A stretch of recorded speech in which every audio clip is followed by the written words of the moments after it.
ಇಂದಿನ ವಿಡಿಯೋ ಶಿವ ಸಹಸ್ರನಾಮದ 82ನೇ ಸ್ತೋತ್ರದ ಬಗ್ಗೆ. ಶಿವ ಸಹಸ್ರನಾಮದ 82ನೇ ಸ್ತೋತ್ರವು ಹೀಗಿದೆ.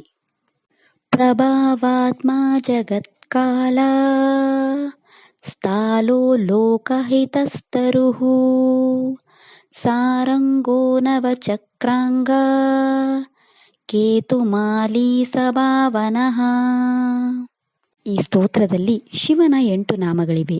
ಈಗ ಶಿವನ ಈ 8 ನಾಮಗಳ ಅರ್ಥವನ್ನು ವಿವರವಾಗಿ ತಿಳಿದುಕೊಳ್ಳೋಣ. ಶಿವನ ಮೊದಲ ನಾಮವು ಹೀಗಿದೆ: ಓಂ ಪ್ರಭಾವಾತ್ಮನೇ ನಮಃ.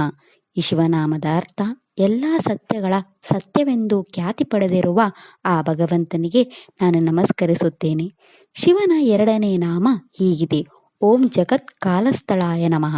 ಈ ಶಿವನಾಮದ ಅರ್ಥ ಯಮರಾಜನನ್ನು ತನ್ನ ಆಹಾರದ ತಟ್ಟೆಯನ್ನಾಗಿ ಹೊಂದಿರುವ ಆ ಭಗವಂತನಿಗೆ ನಾನು ನಮಸ್ಕರಿಸುತ್ತೇನೆ. ಶಿವನ 3ನೇ ನಾಮ ಹೀಗಿದೆ: ಓಂ ಲೋಕಹಿತಾಯ ನಮಃ. ಈ ಶಿವನಾಮದ ಅರ್ಥ ಜಗತ್ತಿಗೆ ಒಳ್ಳೆಯದನ್ನು ಮಾಡುವ ಆ ಭಗವಂತನಿಗೆ ನಾನು ನಮಸ್ಕರಿಸುತ್ತೇನೆ. ಶಿವನ 4ನೇ ನಾಮ ಹೀಗಿದೆ: ಓಂ ತರವೇ ನಮಃ. ಈ ಶಿವನಾಮದ ಅರ್ಥ ನಮ್ಮನ್ನು ಈ ಜೀವನ ಸಾಗರವನ್ನು ದಾಟಿಸುವ ಆ ಭಗವಂತನಿಗೆ ನಾನು ನಮಸ್ಕರಿಸುತ್ತೇನೆ. ಶಿವನ 5ನೇ ನಾಮ ಹೀಗಿದೆ: ಓಂ ಸಾರಂಗಾಯ ನಮಃ. ಈ ಶಿವನಾಮದ ಅರ್ಥ ಪರಿಪೂರ್ಣ ಅಂಗಗಳನ್ನು ಹೊಂದಿರುವ ಆ ಭಗವಂತನಿಗೆ ನಾನು ನಮಸ್ಕರಿಸುತ್ತೇನೆ. ಶಿವನ 6ನೇ ನಾಮ ಹೀಗಿದೆ: ಓಂ ನವಚಕ್ರಾಂಗಾಯ ನಮಃ. ಈ ಶಿವನಾಮದ ಅರ್ಥ ಶ್ರೀಚಕ್ರದ 9 ಭಾಗಗಳನ್ನು ತನ್ನ ದೇಹವಾಗಿ ಹೊಂದಿರುವ ಆ ಭಗವಂತನಿಗೆ ನಾನು ನಮಸ್ಕರಿಸುತ್ತೇನೆ. ಶಿವನ 7ನೇ ನಾಮ ಹೀಗಿದೆ: ಓಂ ಕೇತುಮಾಲಿನೇ ನಮಃ. ಈ ಶಿವನಾಮದ ಅರ್ಥ ತನ್ನ ಧ್ವಜದಲ್ಲಿ ಹೊಳೆಯುವ ಆ ಭಗವಂತನಿಗೆ ನಾನು ನಮಸ್ಕರಿಸುತ್ತೇನೆ.